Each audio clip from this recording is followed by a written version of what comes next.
Hello, this is Brandy Binkley. I'm the Public Health Administrator at the Macon County Health Department. We're here to give you as much information as we can about COVID-19 and making sure that you can protect yourself and those around you and those that you're not around. One of the things we've been hearing quite a bit is that there are some people that are not aware of COVID-19, what it is, what they should be doing, what the directives are, etc. And if there are people who are not watching the news regularly and not getting on social media, then it's maybe a reality that they wouldn't know about this. So one of the things that we are asking you to do as you play your part in this overall situation is to educate those that you love. Your friends, your family, members of your church congregation, your colleagues. You don't need to be in person with them to make sure that they're educated, informed, and checked on.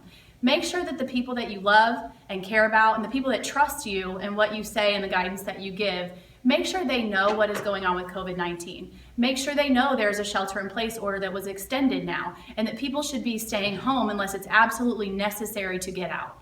And what does that mean? Well, do you need groceries? Of course we all do, right? But do you need to go to the grocery store several times a week? No. If you can just go one time to get groceries out of the week, or even less frequently than that, those are the types of things that we are recommending, IDPH is recommending, CDC, and those are the types of things that are being enforced by the executive order that has come down from the governor's office.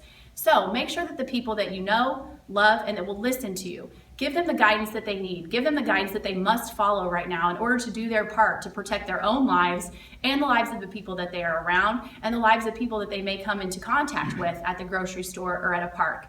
We've heard a lot about people getting out in the parks and getting out and about a lot more, especially as the weather's a little warmer and the sun's starting to come out. And I know we all want to get outside and we all want to be around others, and it's difficult not to be. But now's the time to do that and to be patient with these orders to shelter in place. We haven't seen the worst of this we haven't seen the worst of this yet. And we need for you to do your part right now so that the worst is not as bad as it could be. So stay home, don't congregate in any kind of setting, including at a park, and do everything that you can to stay home and protect yourself and the ones you love and the ones that you might come into contact with in the public. If you have any questions about what this means, please check out our website, maconcountyhealth.org, or our Facebook page, Macon County Health Department, Decatur, Illinois. Thank you for trusting us as a reliable source.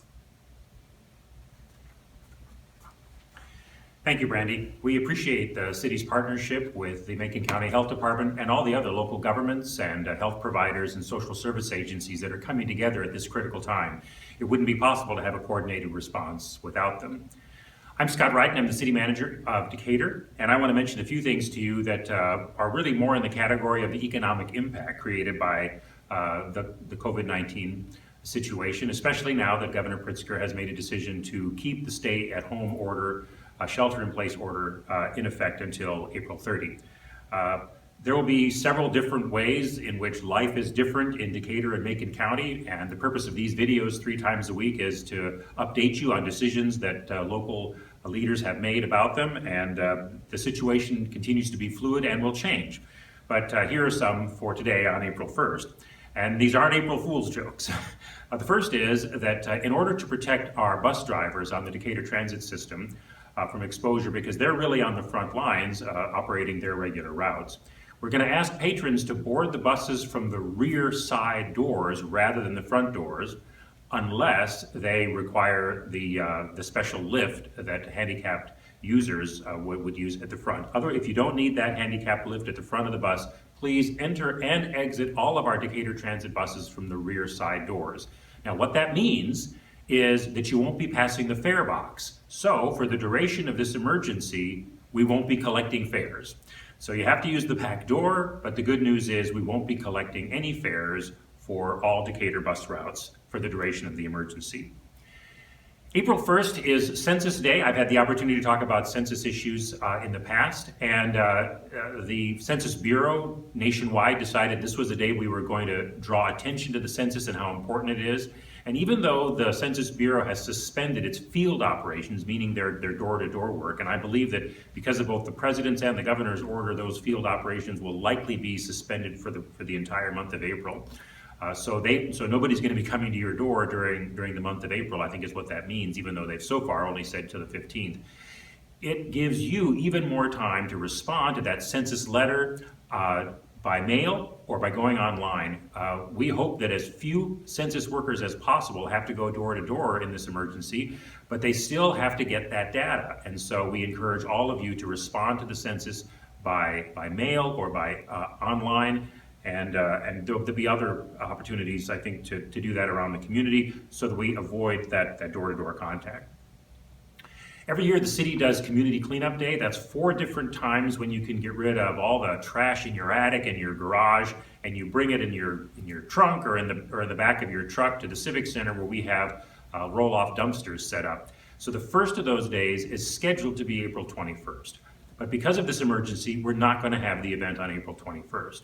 But don't worry, we will have the events. We'll either have only 3 events later in the year, or we'll still have 4, and we'll simply elongate the schedule so that it goes into the early fall. So there won't be a cleanup day on April 21st, but don't worry, we will have additional cleanup days. Just stay tuned for what those dates will be.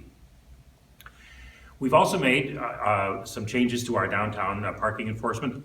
No surprise to anybody, there are fewer cars downtown. So for those 30-minute and 1, 2, and 3-hour parking areas, zones, don't worry about it. We're not going to be writing parking tickets if you're there for longer than that period of time.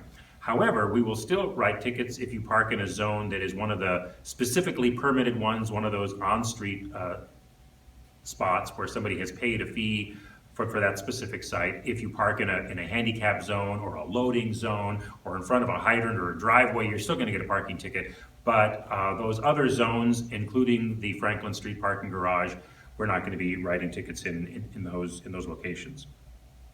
So please stay tuned to our videos as we bring you additional information both on the health care and medical side as well as on the community side. And thank you for your compliance in this difficult time.